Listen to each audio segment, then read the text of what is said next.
কি হবে কিয়ামতের দিন হিন্দুদের সাথে? শুনলে আপনার শরীরের পশম দাঁড়িয়ে যাবে। তো কিয়ামতের দিন হিন্দুদের কি হবে এবং কিভাবে তাদের হিসাব নিকাশের দিন শুরু হবে, সম্পূর্ণ বিষয়গুলো জানার জন্য ভিডিওটি শেষ পর্যন্ত মনোযোগ দিয়ে দেখুন, যেন একটি গুরুত্বপূর্ণ অংশ বাদ না যায়। প্রিয় বন্ধুরা, যখন কিয়ামতের সব ছোট ও বড় নিদর্শনগুলো পূর্ণ হয়ে যাবে, তখন কিয়ামত শুরু হবে। কিয়ামতের শুরুটা হবে সিংগায় ফুঁক দেওয়ার মাধ্যমে। সিংগায় ফুঁক দেবেন ফেরেশতা হযরত ইসরাফিল আলাইহিসসালাম। হযরত ইসরাফিল আলাইহিসসালাম যখন থেকে সৃষ্টি হয়েছেন, তখন থেকে আল্লাহর হুকুমে সিংগায় মুখ রেখে আছেন। যেদিন আল্লাহর পক্ষ থেকে সিংগায় ফুঁক দেওয়ার হুকুম হবে, সেদিন প্রতিটি প্রাণী মৃত্যুর স্বাদ গ্রহণ করবে। তা পাখি হোক, জন্তু জানোয়ার হোক, জিন হোক, ফেরেশতা হোক কিংবা মানুষ। এমনকি আকাশ ফেটে গলিত তামার মতো লাল হয়ে যাবে। সূর্য ও চাঁদ দুটোই নিস্তেজ হয়ে একত্রিত হয়ে যাবে। তারাগুলো অনুজ্জ্বল হয়ে ছড়িয়ে পড়বে। সমগ্র পৃথিবী আল্লাহ তাআলার ভয়ে প্রচণ্ডভাবে কাঁপতে শুরু করবে। পাহাড় এমনভাবে চূর্ণবিচূর্ণ হবে যে তা ছড়িয়ে পড়া ধুলোর মতো মনে হবে। নদী ও সমুদ্রের পানি আগুনের মতো জ্বলে উঠবে। এই পৃথিবীতে যা কিছু জীবনের মতো অবশিষ্ট থাকবে, সবকিছু ধ্বংস হয়ে যাবে। এমনকি শেষ পর্যন্ত সেই প্রাণ যিনি সিংগায় ফুঁক দিচ্ছেন, অর্থাৎ হযরত ইসরাফিল আলাইহিসসালাম, তাকেও আল্লাহ তাআলা মৃত্যু দেবেন। আর সেদিন শুধুমাত্র একমাত্র মহান রব্বুল আলামিনের সত্তাই অবশিষ্ট থাকবে। এরপর যখন আল্লাহ তাআলার ইচ্ছা হবে, তখন তিনি আবার হযরত ইসরাফিল আলাইহিসসালামকে জাগিয়ে তুলবেন। তাকে আবার সিংগায় ফুঁক দেওয়ার হুকুম দেওয়া হবে। তিনি যখন সিংগায় ফুঁক দেবেন, তখন হযরত আদম আলাইহিসসালাম থেকে শুরু করে কিয়ামত পর্যন্ত যত প্রাণী এসেছিল, তাদের সবাইকে পুনরায় জাগিয়ে তোলা হবে। সেই সময় সবার আগে কবর থেকে বের হয়ে আসবেন সৃষ্টির শ্রেষ্ঠ নবীদের ইমাম হযরত মুহাম্মদ মুস্তাফা সাল্লাল্লাহু আলাইহি ওয়াসাল্লাম। এরপর হযরত মুসা আলাইহিসসালাম তার কবর থেকে উঠে দাঁড়াবেন। তারপর বাকি মানুষও তাদের কবর থেকে বের হতে শুরু করবে। তাদের সবাইকে হাসরের ময়দানে নিয়ে আসা হবে। সেখানে সব পুরুষ ও নারী নগ্ন দেহে এবং খালি পায়ে থাকবে। কিন্তু ভয় ও আতঙ্কের কারণে কেউ কারো দিকে তাকানোর মতো সাহস পাবে না।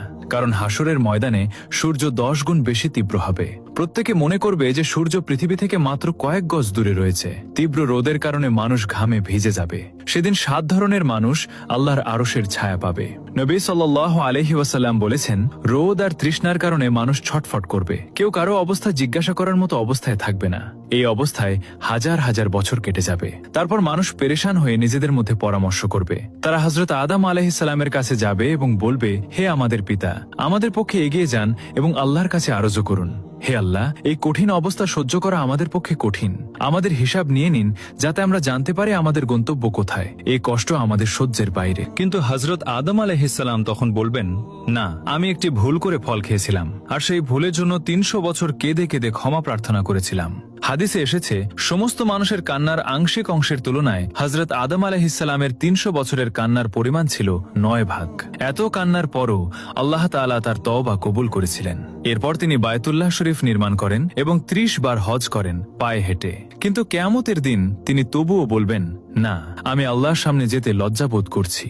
চিন্তা করুন, হযরত আদম আলাইহিসসালামের তওবা কবুল হয়ে গেছে, তবুও তিনি এমন বলছেন। তাহলে আমরা যদি আমাদের গুনাহ নিয়ে তওবা না করে মারা যাই, কিয়ামতের দিন আল্লাহর সামনে দাঁড়ানো আমাদের জন্য কতটা কঠিন হবে।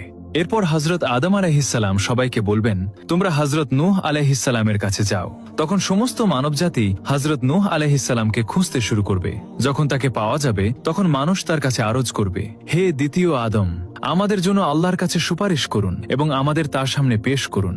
কিন্তু হযরত নূহ আলাইহিসসালাম বলবেন, না, আমি আমার ছেলের জন্য দোয়া করেছিলাম, আর আল্লাহ তাআলা বলেছিলেন, হে নূহ, এমন দোয়া করো না। আমি সেই হুকুমের ভয়ে ভীত। আমি কেন সেই দোয়া করেছিলাম, এটা ভেবে আমি তখনই আল্লাহর কাছে ক্ষমা চেয়েছিলাম। তাই আমি আল্লাহর সামনে পেশ হতে পারবো না। হযরত নূহ আলাইহিসসালামের আসল নাম ছিল আব্দুল গাফফার। কিন্তু তিনি সেই দোয়া করতে গিয়ে এত কাঁদতেন যে তার নাম হয়ে যায় নূহ, যার অর্থ ক্রন্দনকারী। এত কান্নার পরও কিয়ামতের দিন আল্লাহর সামনে যেতে তিনি ভয় পাবেন। তাহলে আমাদের কথা একবার চিন্তা করুন। আমরা যারা গুনাহের জন্য কাঁদি না, বরং গুনাহ করে খুশি হয়ে অন্যদের কাছে তা প্রকাশ করি, কিয়ামতের দিন আমরা কিভাবে আল্লাহর সামনে দাঁড়াবো একবার ভেবে দেখুন। এরপর হযরত নূহ আলাইহিসসালাম বলবেন, তোমরা হযরত ইব্রাহিম আলাইহিসসালামের কাছে যাও। তখন সমস্ত মানব জাতি হযরত ইব্রাহিম আলাইহিসসালামকে খুঁজে তার কাছে